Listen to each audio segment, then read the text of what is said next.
kemudian Allah pengen mencabut ilmu, Allah wafatkan para ulama. Dan ketika ulama-ulama sudah wafat, lihat baik-baik, maka tersebar. Ketika ulama-ulama sudah wafat, lihat baik-baik, maka tersebar. Nah, kata Rasulullah, ketika kemudian Allah pengen mencabut ilmu, Allah wafatkan para ulama. Dan ketika ulama-ulama sudah wafat, lihat baik-baik, maka tersebarlah kebodohan di antara manusia. Manusia menjadi jahil. Jahil di sini bukan gak ngerti, bukan gak paham, bukan gak punya pengetahuan. Google banyak, tapi jahil. Alhamdulillah sekalian. Mereka belajar banyak, pengetahuan banyak, tapi jahil. Gak bisa membedakan mana aurat dan mana bukan aurat. Gak bisa membedakan mana cowok, mana cewek. Paham dulu sekalian.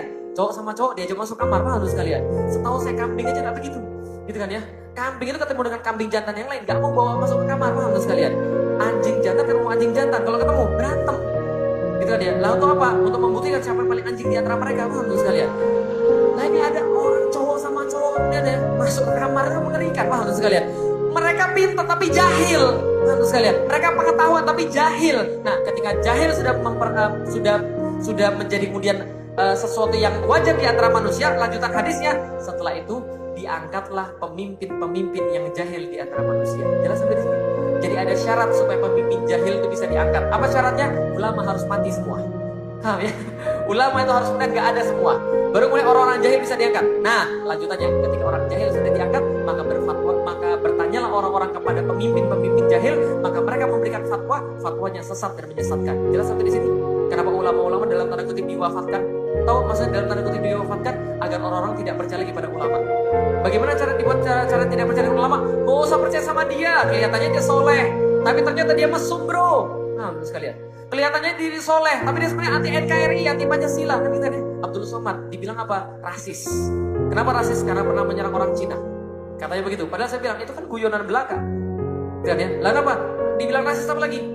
Karena bilang kafir. Ketika pergi kemarin di Bali salah satu klausulnya adalah tidak boleh bicara kata kafir. Lagi mana ceritanya? Masa ya ayuhal non muslim? Itu nggak mungkin. Alhamdulillah sekalian. Ini mana menjadi masalah?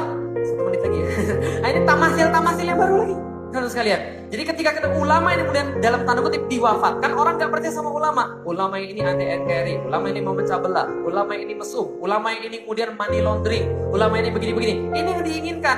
Nah, ketika mulai atau tidak percaya pada ulama, antum akan cari tamasil yang lain.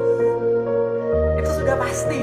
Antum pasti cari tamasil yang lain. Karena manusia pasti membebek pada sesuatu. Kalau tidak membebek pada yang baik, pasti membebek pada yang buruk. Karena manusia seperti tanah kosong. Tanah kosong kalau tidak susah payah ditanami oleh bunga-bungaan, maka dia akan tumbuh rumput dengan sukarela. Paham sekalian? Jadi kalau antum tidak ditunjukkan pada ulama yang baik, ulama yang benar, karakternya sudah tidak terbentuk oleh ulama, antum pasti jadi jahil. Pasti. Cetok. Nah, kenapa? Karena ini sudah bagian daripada janji Allah Subhanahu wa taala. Jelas sampai di sini? Nah,